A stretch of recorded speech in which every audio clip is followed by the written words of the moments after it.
નમસ્કાર દર્શક મિત્રો, ચેનલ પર ન્યૂઝમાં આપ સૌનું હાર્દિક સ્વાગત છે।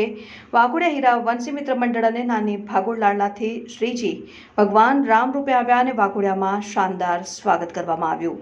ગણેશ ચતુર્થીના આગમનને હવે ગણતરીના દિવસો બાકી રહ્યા છે, ત્યારે ગણપતિ બાપાનું વાજતે ગાજતે આગમન કરવામાં આવ્યું અને હીરા વંશી મિત્ર મંડળ અને નાની ભાગોળ લાડલા ગણપતિ શ્રીજીનું વાઘોડિયામાં શાનદાર સ્વાગત કરવામાં આવ્યું અને સાથે બાહુબલી હનુમાન તેમજ શિવજી ભગવાનની વેશભૂષા સાથે ભારે આકર્ષણ જમાવ્યું। ગણેશજીની મૂર્તિ અયોધ્યા મંદિરમાં બિરાજમાન રામ ભગવાન સ્વરૂપે બંને મૂર્તિ વાઘોડિયા જય અંબે 4 રસ્તા ખાતે લાવવામાં આવી અને સાંજે ગ્રુપના આગેવાનોએ શ્રીજીની આરતી ઉતારી હતી અને જય અંબે 4 રસ્તાથી શોભાયાત્રા કાઢીને મંડપમાં શ્રીજીનો પ્રતિમાની સ્થાપના કરવામાં આવી હતી અને વાઘોડિયા નગરજનો જાણે ભક્તિમય થઈને શોભાયાત્રામાં જોડાયા હતા। બ્યુરો રિપોર્ટ પંકજ વસાવા, જનરપણ ન્યૂઝ, વાઘોડિયા।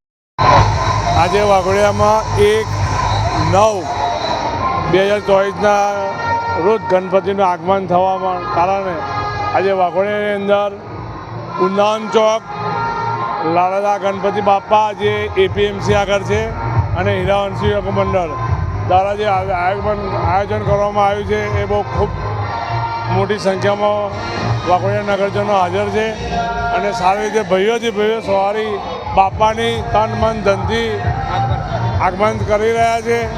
એટલે દરેકને બાપા સુખ સમૃદ્ધિ અને સારું જીવન આપે એવી ભગવાનને ગણપતિ બાપાને શુભકામના।